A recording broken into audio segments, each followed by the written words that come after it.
വൈപ്പിൻ മണ്ഡലത്തിലെ LDF സ്ഥാനാർത്ഥി MB Shiny നമുക്കൊപ്പമുണ്ട്.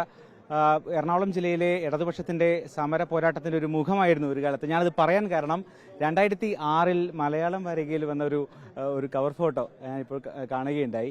അതിലൊരു സമരമുഖത്ത് നിൽക്കുന്ന ഒരു ഫോട്ടോ ആണ്. എങ്ങനെയാണ് അന്ന് ഒരു വിദ്യാർത്ഥിനിയാണ്, അന്ന് എങ്ങനെയാണ് ആ ഒരു സമരത്തിലേക്ക് എത്തിയത്? അത് ആ സമയം എന്ന് പറയുന്നത് വിദ്യാർത്ഥി സമരങ്ങളുടെ ഒരു കേരളമായിരുന്നു. തെരുവോരങ്ങൾ മുഴുവൻ വിദ്യാർത്ഥി സമരത്തിന്റെ ഒരു അലയൊളിയായിരുന്നു എന്ന് തന്നെ പറയാൻ വേണ്ടി കഴിയും. സമയത്ത് എറണാകുളം 3 സെന്ററുകളാണ് കൗൺസിലിംഗ് സ്വാശ്രയ വിദ്യാഭ്യാസ നയത്തിനെതിരെ വിദ്യാർത്ഥികളും യുവജനങ്ങളും സമരത്തിന്റെ പാതയിലാണ്. 3 കേന്ദ്രങ്ങളിലായിട്ടാണ് പ്രധാനമായും സമരം നടന്നിരുന്നത്. കൊച്ചിയിൽ, എറണാകുളത്ത്, കാക്കനാടാണ് കൗൺസിലിംഗ് സെന്റർ ഉണ്ടായിരുന്നത്. അവിടെ സമരം നടത്തുന്നതിന് വേണ്ടി ഞങ്ങൾ വിദ്യാർത്ഥി സംഘടനാ പ്രതിനിധികൾ എല്ലാവരും കൂടി ആലോചിക്കുകയായിരുന്നു.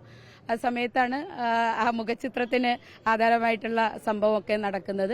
കാക്കനാട് കൗൺസിലിംഗ് കേന്ദ്രത്തിലേക്ക് വിദ്യാർത്ഥികൾ, ആയിരക്കണക്കിന് വരുന്ന വിദ്യാർത്ഥികളും യുവജനങ്ങളും സമരവുമായി എത്തുമ്പോൾ വളരെ ദൂരത്ത് നിന്ന് തന്നെ, കിലോമീറ്ററുകൾക്ക് അപ്പുറത്ത് നിന്ന് തന്നെ, സാധാരണ നമ്മളെല്ലാം പറയുമല്ലോ വിദ്യാർത്ഥികളായിരിക്കുമ്പോൾ വലിയ ആരോഗ്യമൊന്നും ഇല്ലാത്ത ഞങ്ങളെ തടയുന്നതിന് വേണ്ടി ആയിരക്കണക്കിന് പോലീസും സന്നാഹവുമായി കിലോമീറ്ററുകൾക്ക് അപ്പുറത്ത് നിന്നാണ് തടയുന്നതിന് ഇടയായത്.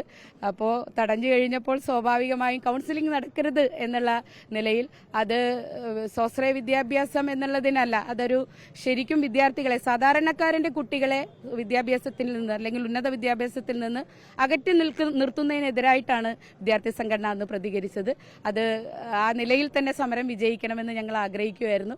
അപ്പോൾ വിദ്യാർത്ഥി സമര കേന്ദ്രത്തിലേക്ക് ഞങ്ങൾ വിദ്യാർത്ഥി സംഘടനാ നേതാക്കന്മാരും യുവജന നേതാക്കന്മാരും സമരവുമായി ചെല്ലുന്നതിന്റെ ഒരു ചിത്രവും കയറി ചെല്ലുമ്പോഴേക്കും പോലീസ് ആക്രമിക്കുന്ന ചിത്രവുമാണ് അന്ന് മലയാളം വാരികയിൽ വന്നിട്ടുണ്ടായിരുന്നത്. ക്രൂരമായി തന്നെ പോലീസിനെ മർദ്ദനമേൽക്കുന്ന ഒരു സാഹചര്യം ഉണ്ടായിരുന്നു.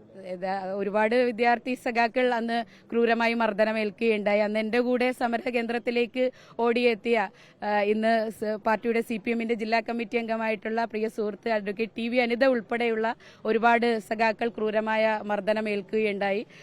പാലക്കാട് നിന്ന് വന്ന സഖാക്കളുടെ എല്ലാം പല്ല് അടിച്ച് കൊഴിച്ച് പല്ല് കൊഴിഞ്ഞു പോയി വെപ്പുപല്ലുമായി ജീവിക്കുന്ന ആളുകളെ കാണാൻ വേണ്ടി കഴിയും.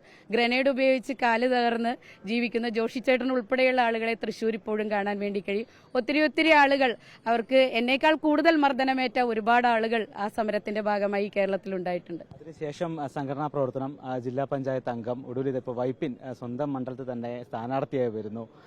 എന്തൊക്കെയാണ് ഈ വോട്ടർമാരോട് പറയാൻ?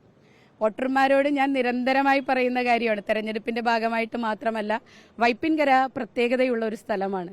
ഞാൻ എപ്പോഴും പറയുന്ന പോലെ വൈകാരികമായി പെട്ടെന്ന് പ്രതികരിക്കുന്ന മനുഷ്യരാണ് ഞങ്ങളെല്ലാവരും. ഞാൻ അവരെന്നൊന്നും പറയില്ല, ഞങ്ങളെല്ലാവരും അങ്ങനെയാണ്.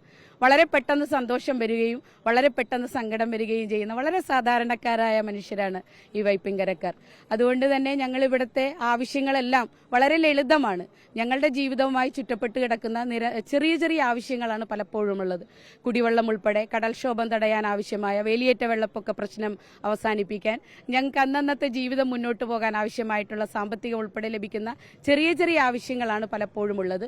സ്വാഭാവികമായും ഈ മണ്ഡലം നമ്മുടെ കേരളത്തിന്റെ ഒരു പ്രധാന പാതയായി മാറുന്നതുകൊണ്ട് അതിനനുസരിച്ചിട്ടുള്ള വികസന പ്രവർത്തനങ്ങളും ഇവിടെ വരണം എന്നുള്ളത് തന്നെയാണ് എപ്പോഴും ആഗ്രഹിക്കുന്നത്. ആ നിലയിൽ തന്നെയാണ് എന്റെ രാഷ്ട്രീയ പ്രവർത്തനം, പൊതുപ്രവർത്തനം എപ്പോഴും നടത്തുമ്പോഴൊക്കെ ഇത് തന്നെയാണ് എപ്പോഴും പറഞ്ഞുകൊണ്ടിരിക്കുന്നത്.